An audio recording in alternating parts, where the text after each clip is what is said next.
Okay? So the first thing is to convert the court from equity to law, and you do that with a proper pleading, which in a criminal case is an acceptance of all the facts, additional facts put in by affidavit, which changes the presumptions of law. Then the next thing we got to do is turn the magistrate from an administrator into a judicial officer, and we now know how to do that by contracting privately with him to put his oath of office into the proceedings. Now the last thing we have to do is we have to convert the counselors from equity to law. And again, in order to convert the counselors from equity to law, you've got to change the counselors from the presumption that they're going to argue facts for you, the defendant, on the public side, into an agreement that the counselors will try to settle and close the matter by putting the contracts in front of the court and the breach of contract, and request the judge take mandatory judicial notice of the contract, the breach, and the necessity to notice that to get an execution in law. Now we've changed all three equitable elements of the proceedings into law. Now we can move forward. There is, in the movie that I talked about last week, The Italian Job, remember there was a conversation going on with two of the principal thieves in there, Donald Sutherland, the elder one that was retiring, being the one. And he said it is not about theft to get wealthy, but about theft to define who you are. Now remember, all commerce is theft because it's all fraud, it's all fiction. Because there's no money anymore, how can you carry on commerce without money? All you have is the illusion of a substitute for money, so all commerce is a fiction. So therefore, all commerce is a fraud. And he says you do not deal in theft or fraud to get wealthy, but define who you are. What is it that the judges and the lawyers are doing? In the courts, aren't they using fraud, deceit, theft, all these good things? What is their purpose?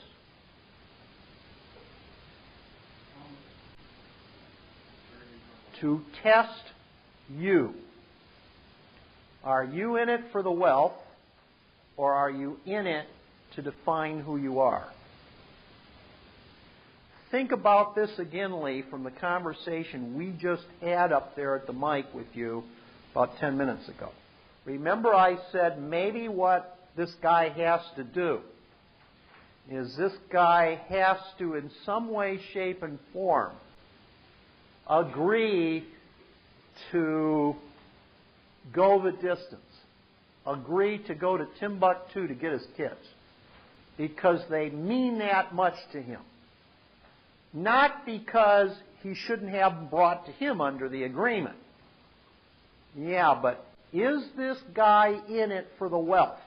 Does he want to possess the children? Or is he in it to define who he is? Is he willing to go to Timbuktu to get his kids? Because his kids are that important to him. Versus, well, I'll take my kids if she drives them from Timbuktu to me. But is that just possessions? Is that just, well, look, I've got my kids now. They're another prize hanging up on my closet wall. I get the kids, she doesn't get the kids. See, the whole concept is it defining who you are? Now, when the judge comes in and the lawyers come in, and they do all of these, what the patriots are obviously going to call fraudulent, deceiving things. They have no right to do that. The public's bankrupt. You can't execute anything. They just want to come in and give you a bad time. There is a reason that the government, the lawyers, the judges, the attorneys were empowered to do this by the Creator. They were empowered to do that because the Creator believes His people don't care about the law and care about important things anymore. All they want to have is the easy life and have the easy way. Just do what I want. It's all about me. It's not about doing His will. So consequently, are these people, the government, the lawyers, the bankers, are they empowered to use commerce, which is a fraud, to charge you, to test, to define who you are in the eyes of the Father? Are they His agents to define you, or to refine you, or to take the dross out of you?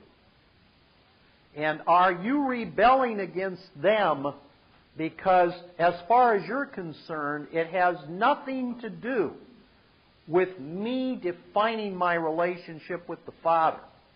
Everybody knows I'm the good guy. I'm deserving. The Father wants me to have everything I deserve, and you guys won't give it to me. Is that more about the wealth that you think you want and deserve, or is it about using the events of this life to test you, to define who you are? We know everything they're doing is fraud and theft. But isn't that everything we've been doing too, as the principles? And they're just the shadows. And the point is if we can use that and not complain about it, not fight it, not try to destroy the testers, but to understand that we are the tested, and it's about perfecting us, not bringing down the testers, then maybe we can just go in there with the right attitude and get things done correctly.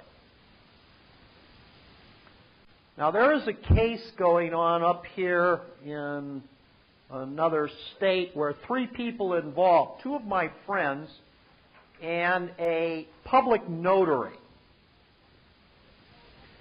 And the public notary and my 2 friends have been charged with racketeering, corrupt practices, conspiracies, the whole bit.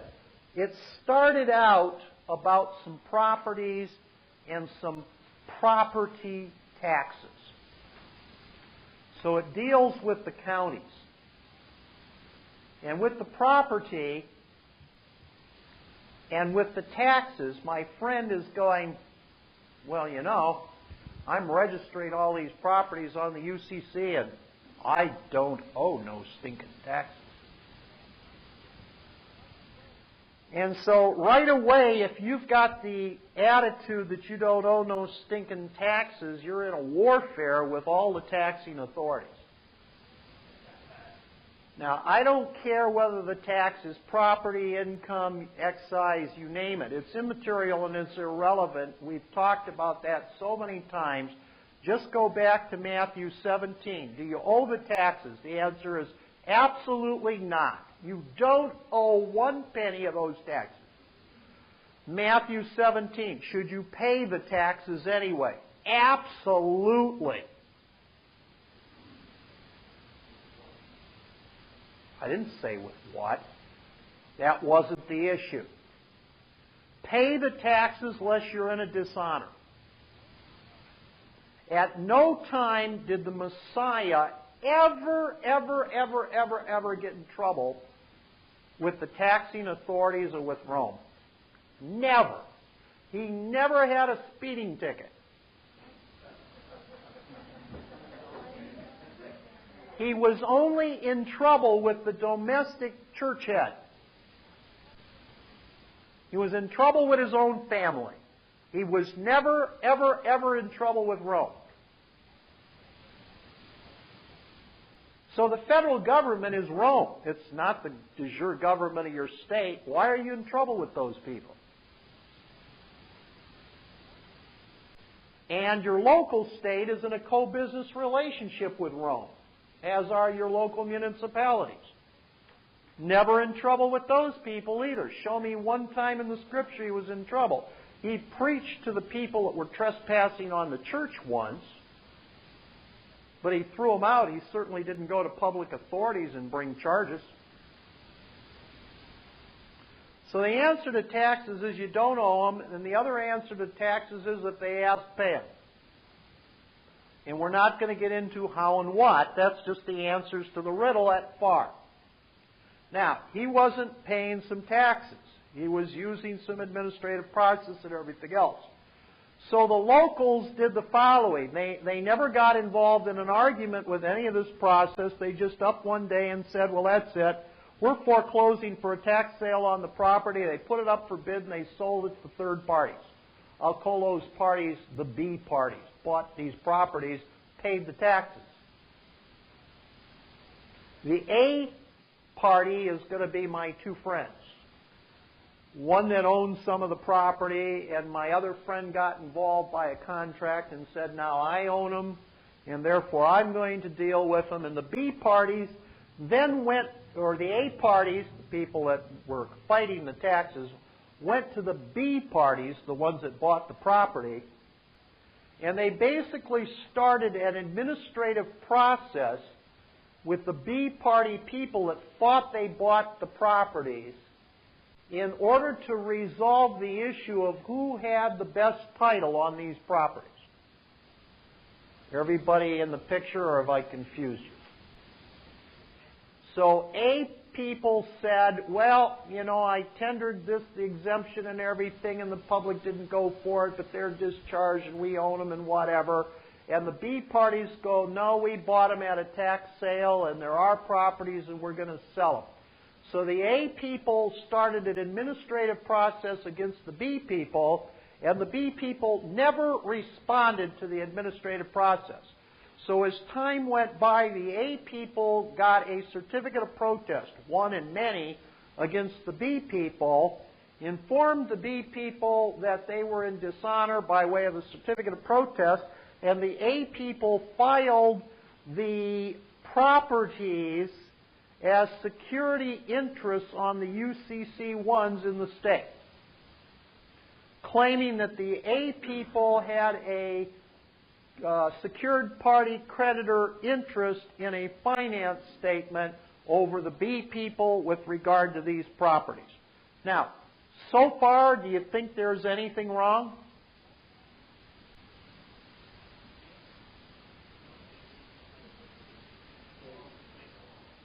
Well, wait a minute. So far, there's nothing wrong. The B people dishonored and failed to respond. And assuming that all the process was with notice and everything else, we've got basically an administrative judgment that's registered on a UCC-1. Cool.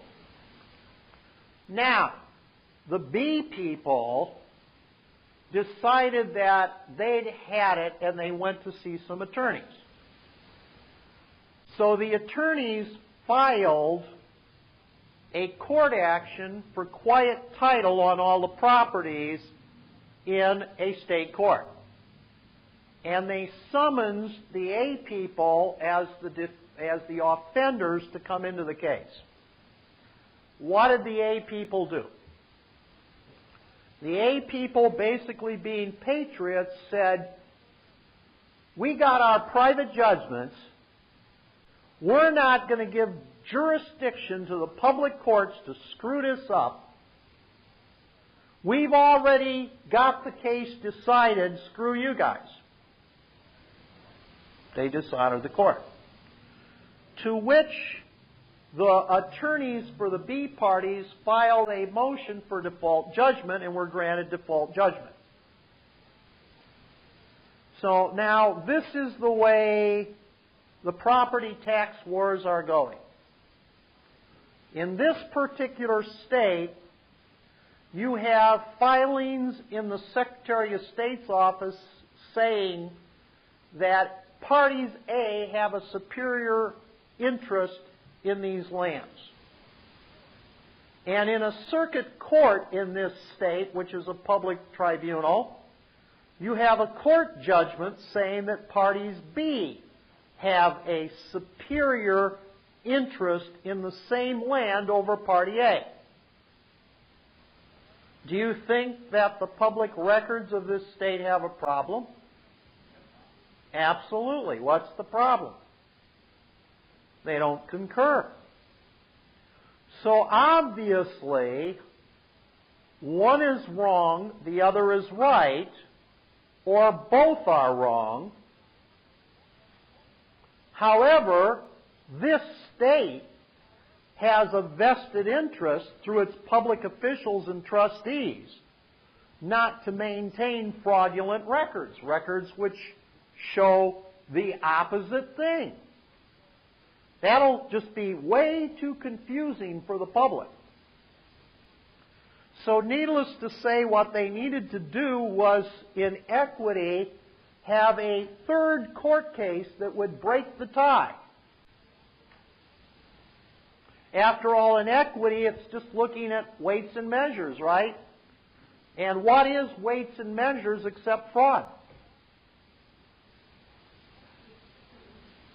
Isn't every measurement a presumption? It's not real. That's why you have weights and measures, to take it to an illusion. Because the measurement of the thing is not the thing. It's somebody's opinion about the thing, which is therefore merely a fabrication or an illusion. Some illusions might be more accurate than others, but every weights and measure is an illusion. It's equitable. So, since we're looking at a balance on the scales of justice and equity, right now we've got A rules, B rules, and the scale is even in this state. And obviously the public has to have an opinion, so we have to tip that scale. So let's start a third case. And whichever way that case comes out, it'll go on one side or the other. And in equity, we will know for sure in fraudulent equity exactly what we're going to believe as a presumption. Now, doesn't that make absolute sense to you? So the case they elected was a criminal case against Party A. We'll charge Party A with creating false records. Now, can they take a finance statement out of a UCC? Not unless it's a fraud and a result of a criminal action. But if it's fraud and the result of a criminal action, then by the jury or the confession of the party with the fraud, it can be absolved, because you can't have the fruits of crime cluttering up the records of the state. So ordinarily, since a finance statement is a contract in the agreement of the parties, and the public cannot intercede, the only way they could get that UCC out of there is if they convict the people in Party A of a crime in having put it there in the first place. You see what they're trying to do? Now, why is Party A charged with a crime?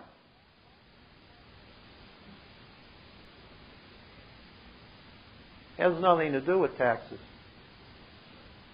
They didn't show up for court. This isn't about taxes. This isn't even about who has title of the property. Does the state care who has title of the property? Hell no. It's irrelevant. Does the state care whether the administrative procedure of Party A is valid? No. It's about a contempt for not showing up in court. That's what this is about. And the one guy is on a $1 million cash bond. You don't think they don't treat contempt seriously? Could go to jail probably for 30 or more years. You don't think they don't treat contempt seriously? Listen very carefully. Party A honored Party B and threw at him an offer. Did Party B respond honorably to the offer? No. What was the penalty for them having not responded? There was a finance statement registered on the UCC that basically said their interest in the land was inferior to Party A. Is that why Party A is being charged in the criminal case? No. Listen carefully. The state comes back and its interest is we've got to make sure our records are accurate, and they're totally screwed up now. Because Party A never came in with their claim into the court. If they had a claim, why didn't they show up?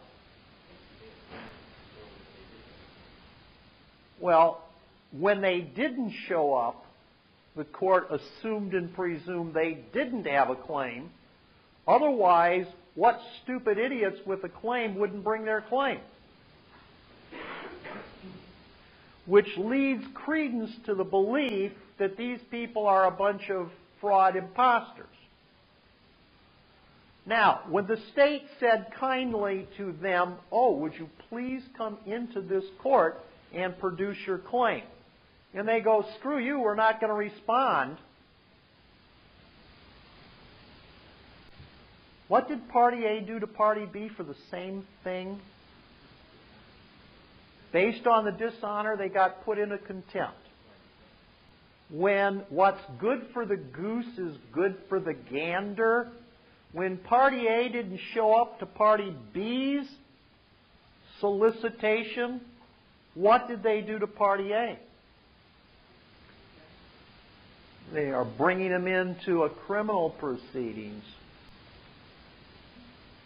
If you don't think this administrative process isn't valid, wasn't the public court's proceedings exactly the mirror image of their proceedings from A to B?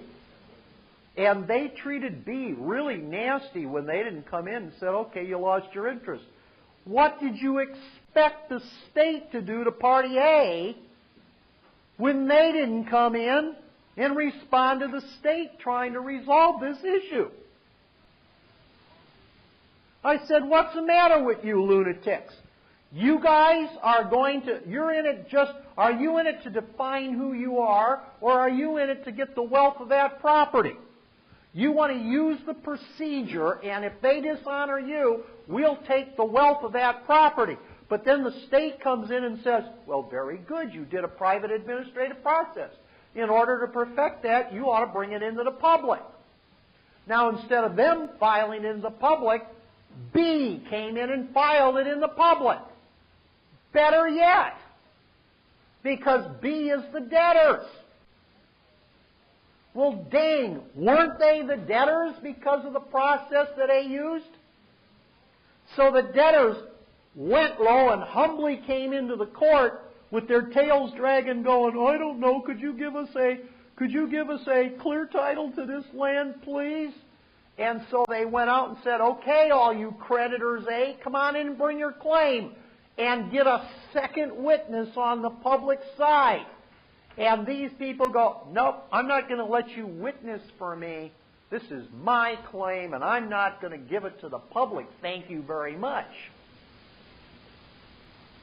Beep. You lose. Now, here are these guys sitting in jail, Party A. And Party A goes, "I think what we're going to do is bring a tort claim action against the judge and the prosecutor." Wait a minute. Why are you here to begin with? Is it the judge's and the prosecutor's fault that you've been brought into a criminal proceedings, or is this of your own making by your own dishonor? You see what's going on? We don't need lawyers and the public dissing the commercial process. We are all idiots. We'll screw it up ourselves, thank you. We'll just go out and be totally inconsistent. We'll take an absolutely A++ procedure and we'll use it only for ourselves and allow nobody else to use it. And then we wonder why it is that these people are going to jail. Now, there is a, quote, patriot lawyer, which is really an oxymoron, and I will mention no names. And if you go to his website, he will tell you flat off that Elvick, Smith, and anybody else that's teaching commercial process are a bunch of idiots. And everybody that listens is going to jail. And we don't need this. We got to get rid of these so-called guru, patriot, idiot, lunatics that are teaching all this false crap. The problem is, it's the only remedy, and he knows that.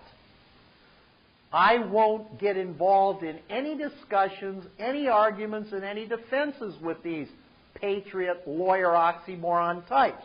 All they're interested in doing is proceeding in equity. What is the world of equity? Fiction, assumption, and presumption. These lawyers can charge Elvick with anything they want in equity because it's all an illusion and all in fiction.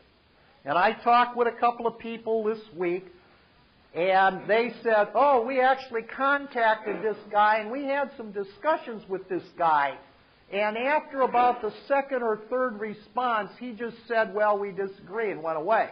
He said, obviously, this guy doesn't know what he's talking about, or better yet, he does, and he has no logical explanation for where the rubber meets the road.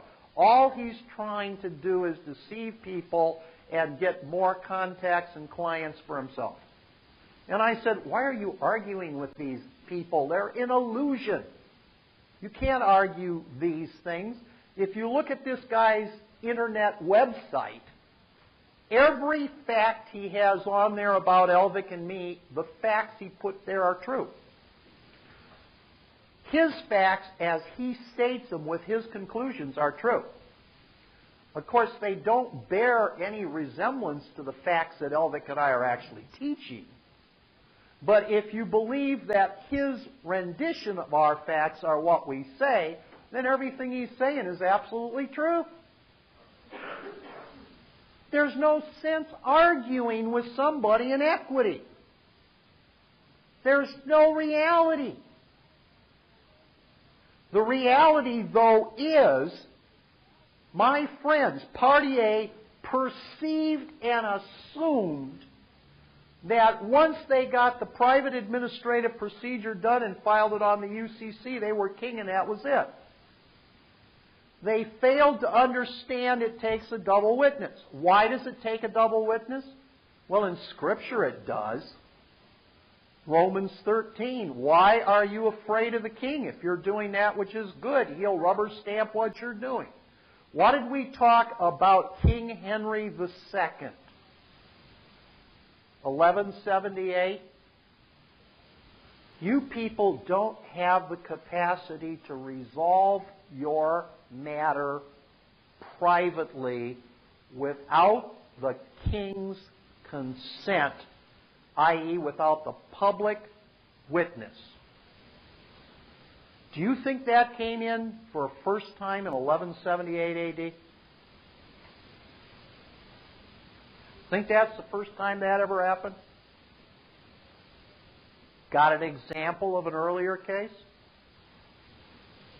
Genesis 23. What was in Genesis 23? Is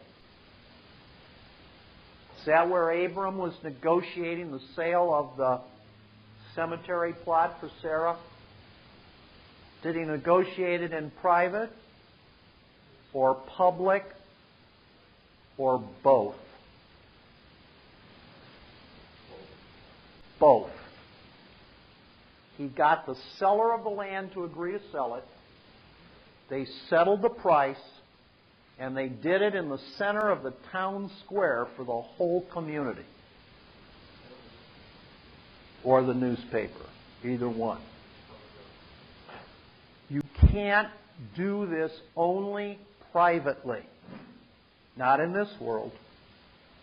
It's a mixture of both equity and law. And you've got to have the law private decision, and you've got to take it to the equity court. You can attempt to turn the court of equity into law, but it'll never acknowledge it's in law. It will always have the trappings of equity, but it will give you the witness as though it were in law, notwithstanding if you've done it right. Joe, you got a comment?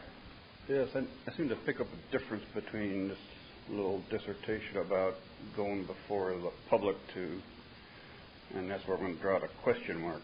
Originally, I thought you were saying that we could not resolve a conflict privately and that we must go to the public to resolve it. Actually, you're going to resolve it privately. Then you're going to go to the public, and the public is going to second witness it. And the reason you got to get the public to second witness it is because if you're in law, you're outside that government. Okay, so you're foreign to them. Hang on a second, then I'll let you have a turn again. If you're doing it privately, you're foreign to that government, you're outside. But parties B in this case are citizens, residents, fictions of the equity. And they're subjects of that public government. And you can't execute against their subjects without the permission of their masters, which is why you have to take your private judgment before their government in public, basically to get their government to tell them, you're going to listen to this guy over here and he's got the title. Does that make sense? That makes sense, but that sounds... Pardon?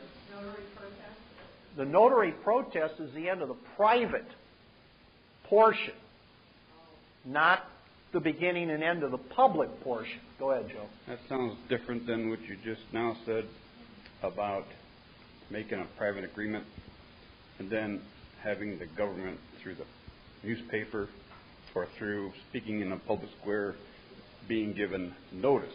Being given notice and having them make a decision to bless your agreement is two different things. The only reason you're in the court is because there's another party that's brought an action protesting. Ordinarily, if you're just giving public notice, like, look at it this way. If that private process culminated in the UCC1 and nobody ever brought that action any farther, is that a fulfillment of all we need? I want to say yes, but... Yeah, there's nobody objecting, protesting, or complaining. Well, then evidently, we're going to law in this meeting because Caleb just threw the clock out, and time is a fiction. So we're in good shape. We're back in law now. Is that saying, Caleb, that your attempt to resurrect the clock in this facility went down in flames? It was a waste of time. Okay. Oh. That's what you get for trying to bring fictions into our meeting, like time. Change the battle. So what was the resolution here? I'm saying that there's a difference between giving the government the public notice and there's a difference between asking the government's approval of private transaction. Okay. Isn't UCC1 giving notice? That's exactly what it is. You're giving public notice. Okay? Now, once Party A gave public notice, what did Party B do? Either agree to send it to it. Party B didn't like the notice, did they? So what did Party B do? Filed an action in their equitable tribunal to get the notice that Party A placed in the public records set aside by a new agreement of the parties. Right, well, now we're talking about a conflict. I wasn't talking about a conflict. I was talking about where two parties are in agreement, and you said you can't make that agreement until they go to the public. That's the issue. There are two parties. No, they could make any agreement in the private they want. I guess the issue is, I don't understand, is... The judge, or Henry II, didn't say you couldn't write a private contract, did he? In his Curia Regis, the Act of 1178 A.D., he did not prohibit private contracts. Did he? No, which is a private agreement of the parties. He can't do that. Everything in commerce moves on contract. He can't outlaw contract. What does it say in the Bill of Limitations in the United States Constitution? Make no act or affecting the contract. They can't affect a contract. Okay? Now, when that got into the Bill of Limitations of the Constitution, can't affect the contract, King Henry didn't say you can't affect the contract. He said you can't resolve a dispute privately. You can't resolve a dispute privately on the contract. He didn't say you couldn't write a contract. Now, the UCC filing is public notice of an alleged agreed-upon contract. Notice. It's notice of an alleged agreed-upon contract. Okay. No, the issue I'm making is notice is different than getting the public's approval. Correct. If there is dispute as a result of the notice, it's public, and that cannot be resolved privately. Okay, so you're saying only in cases of dispute do you have to go to the public? You can, well, New Testament says try to resolve it before you get from the judge. Fine, let's try to resolve it before we get to the judge. Are you going to try to resolve it privately? Yes. You bet. However, even if you resolve it, what do you got to do? Go to the judge and say, we resolved it, this is what we've agreed to, and the judge will say, fine, then does the plaintiff want to dismiss, or does the offender want to accept and agree? There's going to be a public dissolution or some kind of solution to that disagreement, even if the parties attempt to resolve it privately before they get there. Now, what Lee was telling us about with this gentleman and his ex-wife before is they had disagreements. There was even contracts. But the court came back and said, okay, so there was a contract, then there was a violation. Won't you please go out and try to resolve it? The court's saying, please try to resolve your differences. But is the court saying, we don't want you to come back here, we don't want to hear this thing anymore? No, if you try to resolve it, coming back to us so that we can give a public blessing on your solution. So what happened is when the attorneys for Party B filed a case, a charging instrument in the court, it became a dispute. And that dispute had to be settled publicly. The dispute ultimately could not be settled privately without the public's blessing. That's what we're saying. But had Party B never hired lawyers and never went into the court, where would we be today? Presumptively and assumptively under equity, Party B has agreed to what Party A put into the record. There is no dispute, i.e., there is no problem. Is this case deal with taxation of property? No. Does it deal with the administrative process as far as A took it against B? No.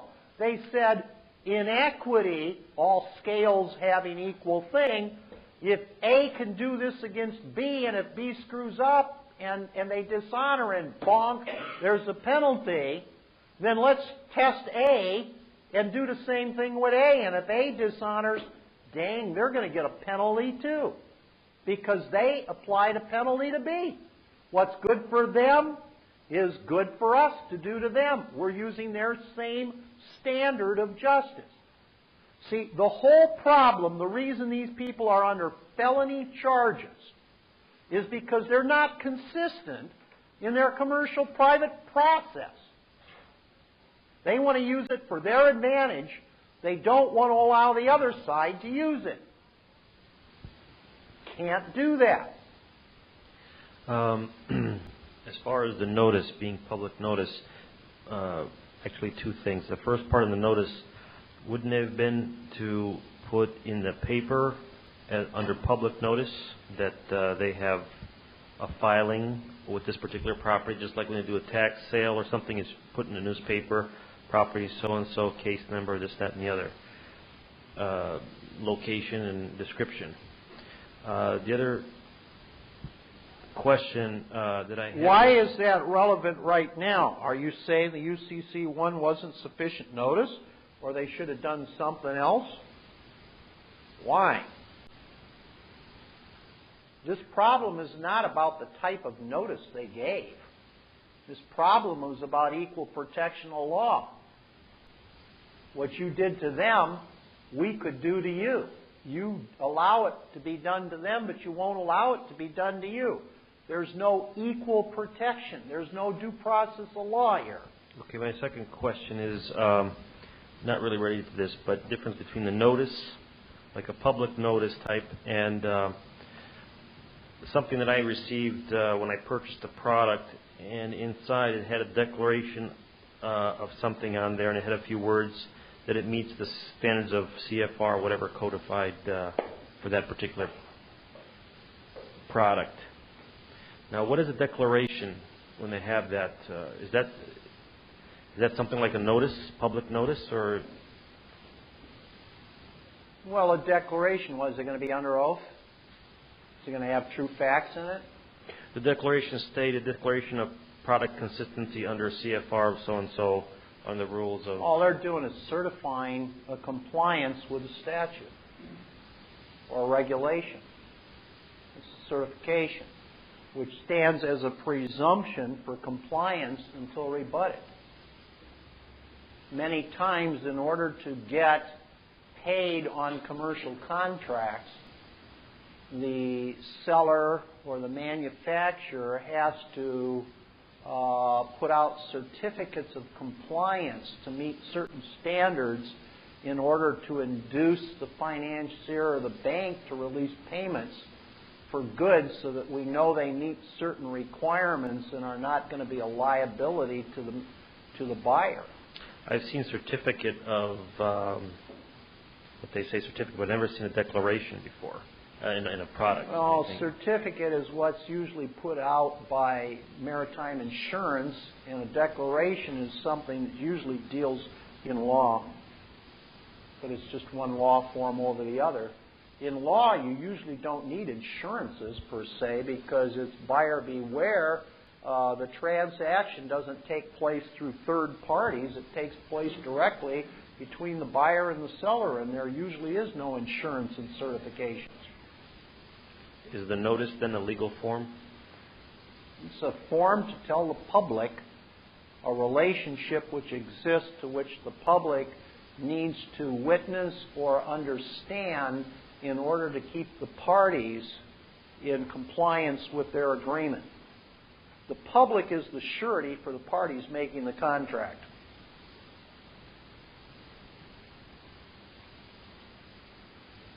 That's why the judge in law stands for the people. So declaration is on the law side. Yep. More. Okay. Okay. So what we see going on in this particular case is we got these people being charged, parties A. Now, remember there were three parties charged. There was a public notary and the two principals. Now, theoretically, they're charged with some kind of a racketeering, corrupt, influenced enterprise that's out there for the purpose of bribing the people in Party B to turn over money in order that the titles on the lands would not be clouded, creating a commercial liability against their property interest. In other words, well, pay us a bunch of money and we'll uncloud your title and you can get your property rights. So supposedly Party A is in a racketeering, corrupt, influenced organization for the purpose of going around under fraud, clouding titles to land in order to extort bribery money or pay off money from Party B so that they can clear their titles and sell their lands and get a profit. So it's an extortion racket industry, presumably. Now, when it came to the notary public, whose only job it was to witness signatures and to create certificate of protest in the private administrative procedure, why was he brought in?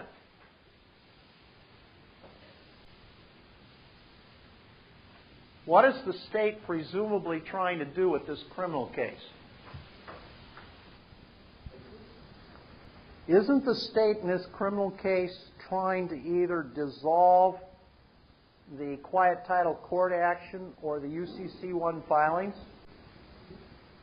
So what they're doing by presumption, who was the last party to dishonor, A or B? A. So the presumption goes against party A. And so the documents in favor of party A are the UCC filings in the Secretary of State's office. So the purpose of this criminal case is to resolve a commercial conflict in the records of the state. And what they need to have is a lawful and legal reason to dissolve the UCC-1 filings. So what was the presumption that the UCC-1 filings were and were used for? It's a presumption that they are a fraud used for extortion, and they're not real. So then everybody allegedly that touched the creation of those instruments are party to the racketeering, corrupt, fraudulent proceedings. Doesn't that make logical sense? And so they said, well, gee, what part did the guy have who was a notary public? Well, maybe he was using his license for his buddy's goal of just creating this racketeering, influence, corrupt practices thing, and he's getting cut in on the money. Is it possible that that could be true? Yeah, it's possible it could be true. That doesn't mean it is true. It's just possible it could be true. So can they presume to have to charge him? Let the record show that the timepiece is back and the little hand is moving.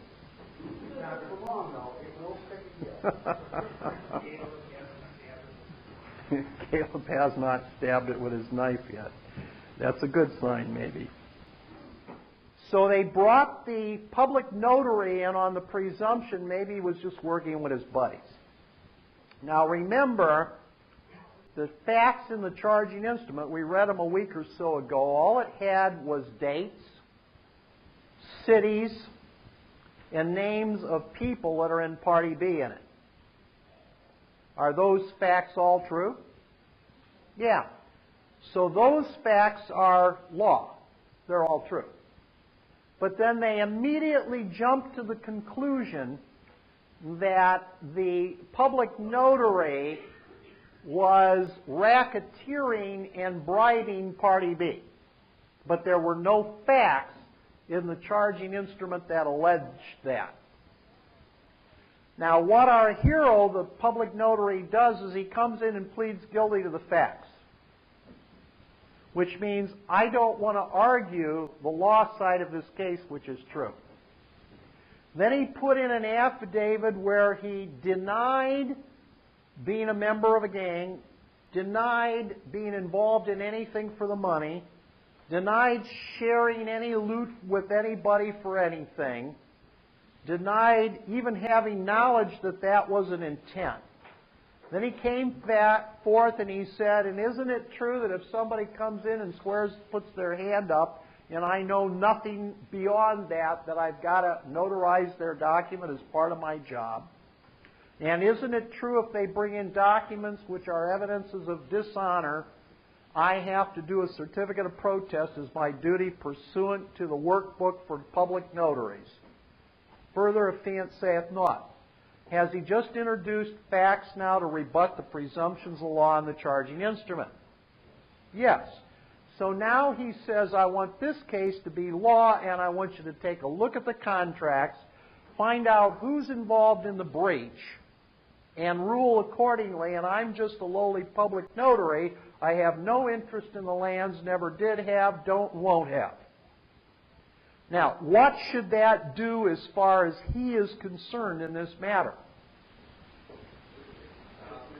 Should take him back, or at least it puts the ball back into the court on the other side to come forth and rebut those presumptions and prove reality, not just assumptions and presumptions. Okay?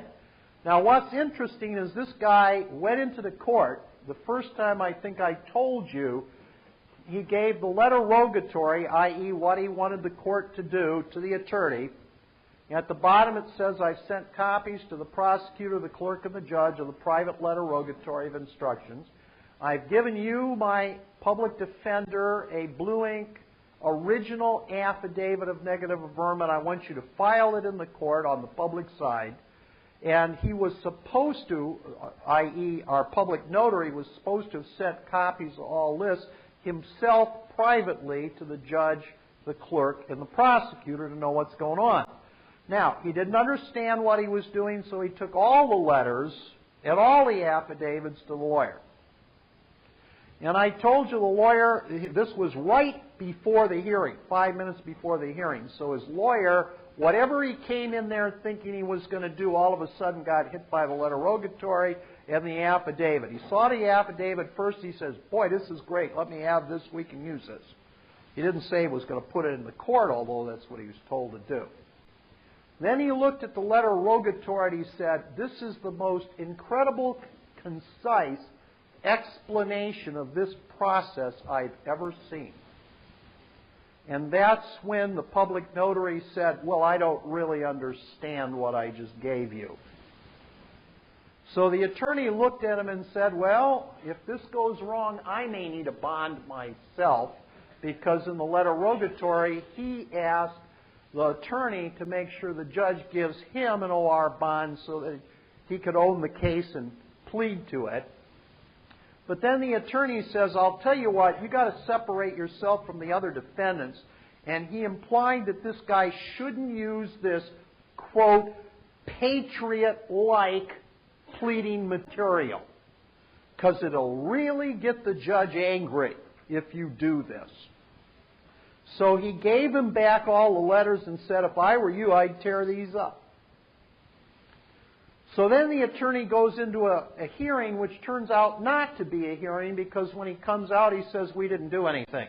Yeah, right.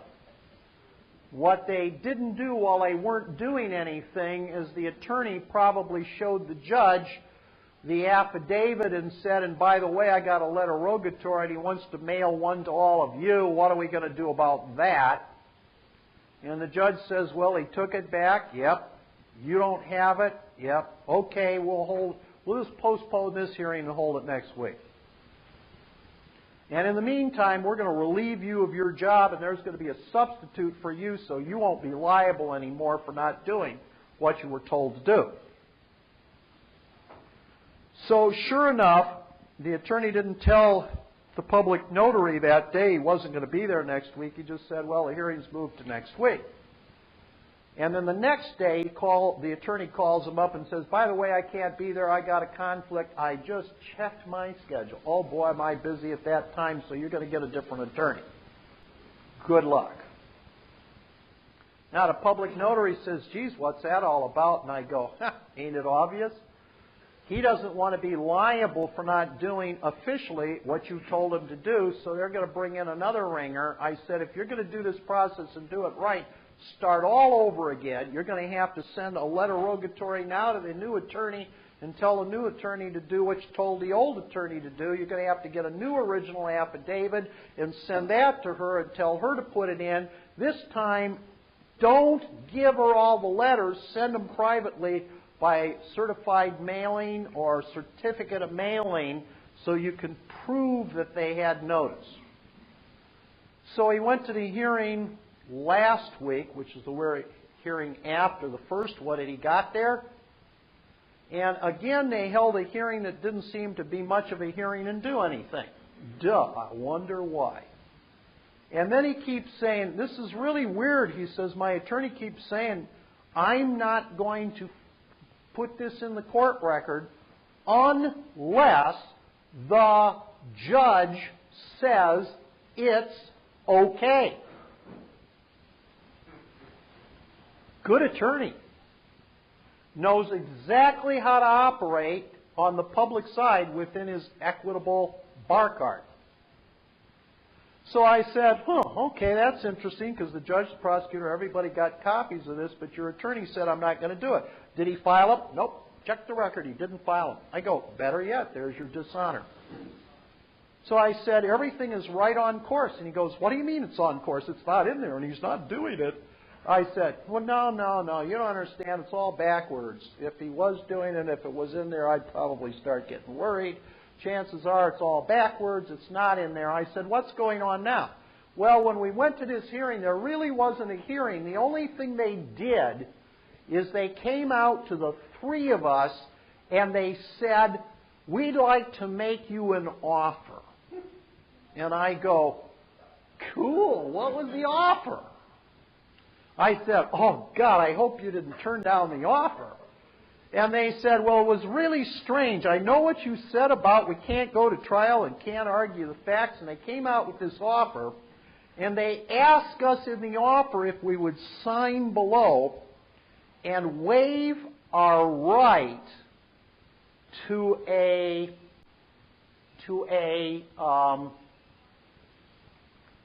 probable cause hearing. Now, ordinarily with that hearing, see, all this was being done in the lower muni court because they always take you in to a municipal court on a felony charge, to a court that has no jurisdiction over felonies, to do your original arraignment.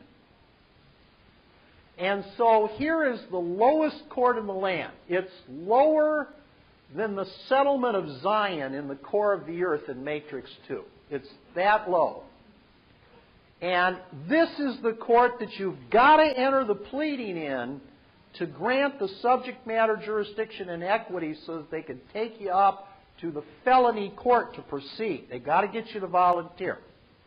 And the offer they made them is, would you waive the probable cause hearing and just stand mute to a pleading so that we can enter a not guilty plea, waive the hearing, and send you up to the general jurisdiction court. Now, if you do this, you won't have to come in next week.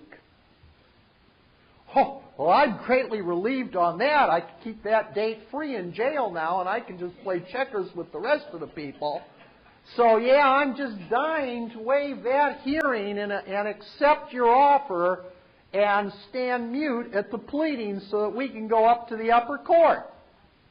Now, out of the three people that were in there, I have been talking to the guy who's the public notary because he's not in jail. He's out on bond. And I go, anytime they offer you anything, I don't care if they offer you castration, take it.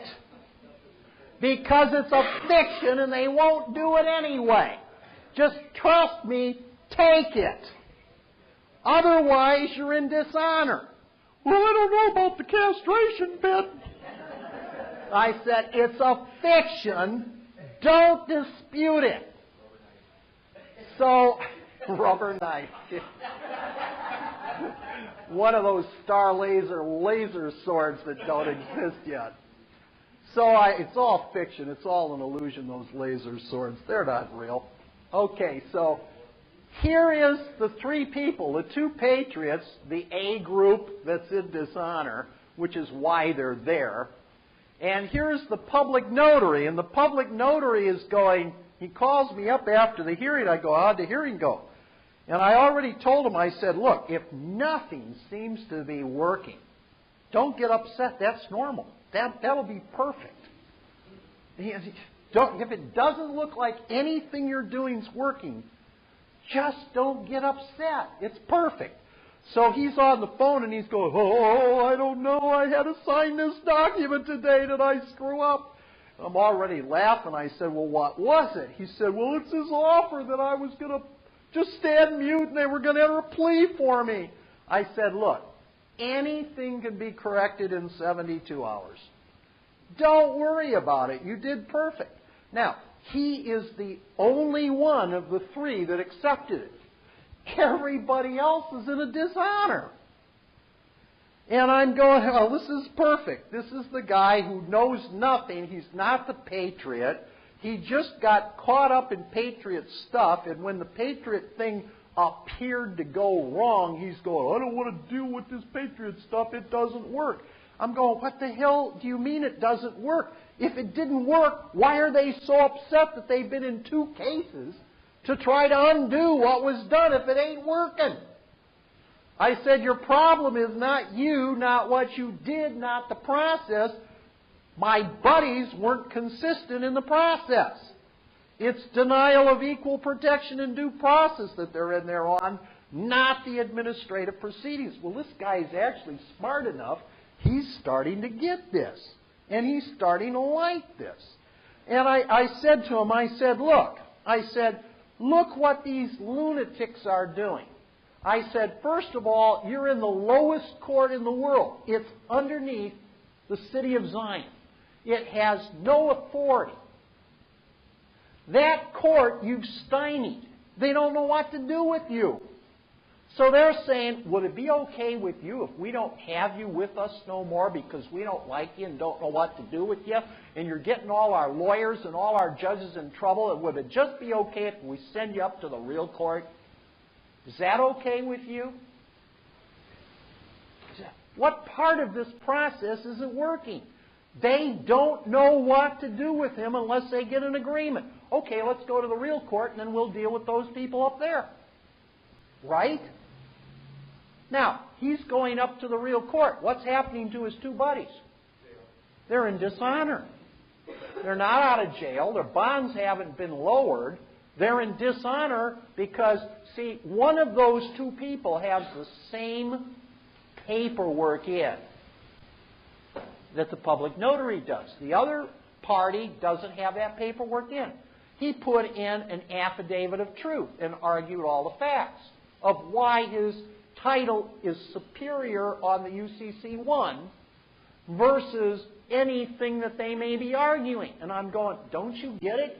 You're not here because your UCC-1 isn't valid. You're here because you're in a dishonor to that other court. Well, he's starting to get that now. Just starting to get that. So the paperwork that went into the first court was the same for half of Party A and our public notary. Well, after the hearing where the half of Party A that did this paperwork like he did, this half of Party A was walking out of court, and the daughter of this Party A was in the proceedings looking at what was going on, and the prosecutor came by the daughter of that half of Party A that's got this paperwork in. And the prosecutor said to the daughter, who was kind of hyper, we're not after your parent. We're after this other party. And we want your parent to take a forensic test. Mental competency. Now, wait a minute. Now, didn't the paperwork for both the public notary and this other party basically say, we accept everything, we're not going to argue the facts, we want settlement and closure? What did the prosecutors say to that party's daughter? We don't want your parent. Oh, really? Gee, I wonder why that is now. What do you mean this process isn't working? Now, that doesn't mean that this party won't or can't screw up. Who already went into his dishonor by saying, hello, wait, I'm not going to sign that document. So I talked to that party on the phone today, and I said, why aren't you signing that document? It's only an illusion and a fiction. We'll take care of it. You're in a dishonor. Take the castration. It's good for you. You know? So the problem we're seeing here is that the patriots don't understand the weapons they're using and what's going on here. They think it's good enough for them but not for anyone else. They only catch half of the picture. The concept is you change these courts of equity into law. Now, none of this paperwork got filed in that lower court on the public side, but what did the lower court do? Bounced them the heck out of there. Now, in another week and a half, they're going up to this other court. What do they got to do? Redo everything. We're in a brand new court. You got to put that judge under notice of what you're doing. See, they start out in illusion. We got bounced out of illusion, so now we're in the second inning. We beat the snot out of them in the first inning. Now we're going to the second inning. Can't give up the game yet. You just proceed in the procedure. The idea isn't to knock the snot out of them. It's to demonstrate that you're honorable. Remember what it is? We're playing these theft games against you to determine whether it's all about the wealth or whether it's all about defining who you are. The attorneys and the judges and the courts are playing this scam knowing full well it doesn't comply with the law. It's not real. It's a total illusion. Why are they doing it? Well, many of the patriots will say they just want to make a revenue off of us. Maybe what they're trying to do is act as agents for our Father, to define us, to see who we are, to see what motivates us, to see whether we're honorable children or not. Instead of looking at the glass being half empty, maybe we ought to look at it being half full. We're past time tonight. I appreciate your sitting here listening. If it's God's will, we'll be back next week.